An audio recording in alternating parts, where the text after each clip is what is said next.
یہ میرے ہاتھ میں کتاب ہے نطق الہلال بعرق بلاد الحبیب والوصال. یہ اعلیٰ حضرت امام احمد رضا خان بریلوی ان کی کتاب ہے. اس کتاب کے صفحہ نمبر 4 پہ کسی نے سوال پوچھا ہے کہ آپ صلی اللہ علیہ وسلم کی ولادت کا کیا مہینہ تھا. اس کے جواب میں فرماتے ہیں ماہ ربیع الاول. سوال نمبر 6 میں ہے کون سی تاریخ تھی؟ جواب میں لکھتے ہیں 8 ربیع الاول. پھر اگلا سوال ہے کہ وصال شریف کی تاریخ کیا تھی؟ جواب 12 ربیع الاول. ختم، جڑیں ختم ہو گئی. اب 12 کو میلاد منانا یا سالگرہ منانا یا عید منانا اس کا کچھ مطلب نکلتا ہی نہیں ہے. حضرت کی یہ رائے ہے. آگے چلیں. سوال وصال شریف کی کیا تاریخ تھی؟ یعنی وفات، وصال کا معنی کہتے ہیں نا فلاں کا وصال ہو گیا، یعنی انتقال کی کیا تاریخ تھی آپ صلی اللہ علیہ وسلم کی؟ جواب 12 ربیع الاول. امام احمد رضا خان کیا فرماتے ہیں کہ نبی علیہ السلام کی یوم ولادت کیا تھی؟ 8 ربیع الاول، اور تاریخ وفات کیا تھی؟ 12 ربیع الاول. سمجھ رہے ہیں بات کو؟ اچھا آگے چلتے ہیں.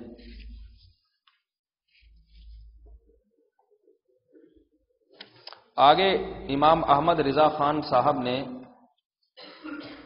اس پر دلائل دیے ہیں، صرف سوال جواب لکھ کے چھوڑ نہیں دیا ہے. اس پر کیا دیے؟ دلائل. تاریخ کی کتابوں کے حوالے دیے. والمؤرخین علی 8 خلونا وعلیہ اجمع واختارہ ابن حزم والحمیدی.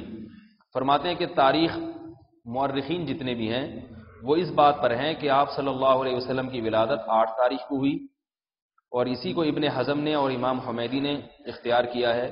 اور آگے عبداللہ بن عباس اور جبیر بن مطعم رضی اللہ تعالی عنہ سے بھی اسی کو جو ہے وہ نقل کیا ہے، یعنی ان سے روایتیں نقل کی ہیں کہ آپ صلی اللہ علیہ وسلم کی یوم پیدائش 8 ربیع الاول تھی. سمجھ رہے ہیں بات کو بھائی؟ آگے بتا رہے ہیں الذی عند ابن اسحاق والجمہور انہ صلی اللہ علیہ وسلم مات ل12 عشرۃ لیلۃ خلت من شہر ربیع الاول. فرماتے ہیں محمد ابن اسحاق، یہ بہت بڑے تاریخ مورخ گزرے ہیں. محمد ابن اسحاق تاریخ میں ان کو امام مانا جاتا ہے، احادیث کے روات میں سے بھی ہیں. ان کی روایتیں جو ہماری صحاح ستہ ہیں ان کی تمام کتابوں میں تقریباً ان کی روایتیں موجود ہیں. محمد ابن اسحاق کہتے ہیں کہ محمد ابن اسحاق کے نزدیک اور جمہور کے نزدیک یہ بات ہے کہ رسول اللہ صلی اللہ علیہ وسلم کی موت واقع ہوئی ہے ل12 عشرۃ لیلۃ. اثنتی عشرۃ کسے کہتے ہیں عربی میں؟ 12 کو. اثنتی کا معنی 2، عشرہ کا معنی 10. 10 اور 2 کتنے ہو گئے؟ 12. خلط من شہر ربیع الاول، جو ربیع الاول سے گزر چکے تھے، یعنی ربیع الاول کی 12ویں تاریخ کو. تو یہ یوم وفات احمد رضا خان صاحب لکھتے ہیں کہ نبی علیہ السلام کی 12 ربیع الاول ہے. امام احمد رضا بریلوی صاحب کی تو تحقیق یہی ہے کہ 8 کو پیدا ہوئے، 12 کو انتقال ہوا. لیکن ہمارے شیخ مفتی رشید احمد صاحب رحمۃ اللہ علیہ کی رائے یہ تھی کہ آپ علیہ الصلوۃ والسلام کی جو یوم ولادت ہے وہ 8 یا 9 ربیع الاول دونوں میں سے ایک ہے. یہی اکثر محدثین نے اسی کو اختیار کیا ہے، 8 تاریخ یا 9 ربیع الاول دونوں میں سے ایک ہے. زیادہ حضرات اس طرف گئے ہیں کہ 8 ربیع الاول کو آپ صلی اللہ علیہ وسلم کی پیدائش ہوئی. 9 کا امکان بھی ہے. اور وفات کے بارے میں جیسے انہوں نے ذکر کیا کہ اکثر حضرات اس طرف گئے ہیں کہ 12 ربیع الاول کو آپ کی وفات ہوئی ہے.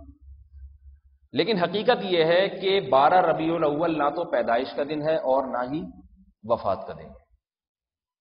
وفات کا دن بھی نہیں ہے. آج آپ کو معلوم ہے ریاضی کے اعتبار سے پرانی تاریخیں بڑے آرام سے کیلکولیٹ کر کے نکالی جا سکتی. آپ 1000 سال پرانی بھی تاریخ نکالنا چاہیں نا، کہ فلاں انگریزی تاریخ کو چاند کی کیا تاریخ تھی، فلاں دن کو چاند کی کیا تاریخ بنتی تھی، یہ نکالا جا سکتا ہے.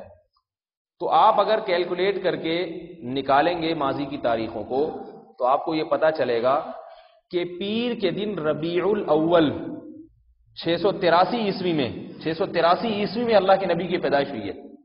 اس میں ربیع الاول پیر کے دن 12 تاریخ کو بیٹھتا ہی نہیں ہے. 683 عیسوی میں محمد صلی اللہ علیہ وسلم پیدا ہوئے نا، تو نبی یعنی حضرت عیسیٰ کے آسمان پہ اٹھائے جانے کے 683ویں سال کو پیدا ہوئے. اور آج سے بھی اگر آپ کاؤنٹ کر کے دیکھ لیں تو جس سال اللہ کے نبی کی پیدائش ہوئی ہے اس سال پیر کے دن ربیع الاول کو 12 تاریخ بنتی نہیں ہے حساب کتاب کی روح سے. اور یہ سب کو معلوم ہے کہ آپ علیہ السلام ربیع الاول میں پیر کے دن پیدا ہوئے ہیں. اس پر تو اتفاق ہے پیر کے دن پر, اور پیر کے دن 12 تاریخ کو بن نہیں رہا. ایک چیز ریاضی کی روح سے ایڈجسٹ ہی نہیں ہو سکتی, تو اس کے بارے میں یہ فرض کر لینا کہ آپ علیہ السلام اس دن پیدا ہوئے, یہ ممکن نہیں ہے, ناممکن ہے. یہ تو اسلام کو آپ گویا لوگوں کی نگاہوں میں مذاق اڑوا رہے ہیں. انگریز کیا کہے گا, یہ دیکھو یہ تو فٹ ہی نہیں بیٹھتی, صحیح ہے نا, اور یہ دن منا رہے ہیں. نہیں, اگر فرض کر لیں کہ 12 تاریخ ہی ہے ربیع الاول کو جس میں آپ پیدا ہوئے, جیسے کہ ہمارے گرین چینل بھائی کہتے ہیں کہ 12 تاریخ ہی کو آپ پیدا ہوئے, تو اگر رسول اللہ صلی اللہ علیہ وسلم 12 تاریخ ہی کو پیدا ہوئے ہیں تو سوال یہ ملتا ہے کہ ہمیں قرآن اور حدیث میں صحابہ کے عمل میں اس دن سے متعلق کیا تعلیمات ملتی ہیں. تو آپ صلی اللہ علیہ وسلم کی پیدائش کے دن سے متعلق 12 تاریخ سے متعلق نہ کوئی صحیح حدیث نہ کوئی ضعیف حدیث جس میں آتا ہے کہ اللہ کے نبی نے کوئی اضافی کام خود کیا ہو, یا ابو بکر نے کیا ہو, یا عمر, عثمان و علی رضی اللہ عنہما نے اس دن کچھ کوئی اضافی کوئی کام کیا ہو, عید قرار دیا ہو, یا اس رات کو عبادت کی ہو, یا اچھے اچھے کپڑے پہنے ہوں, یا خوشبو لگائی ہو, یا نہائے دھوئے ہوں, یا اویس قادری کے گانے سنے ہوں. اس قسم کی کوئی چیز آپ کو نہیں ملے گی. آئی بات سمجھ میں, کچھ بھی نہیں ملے گی.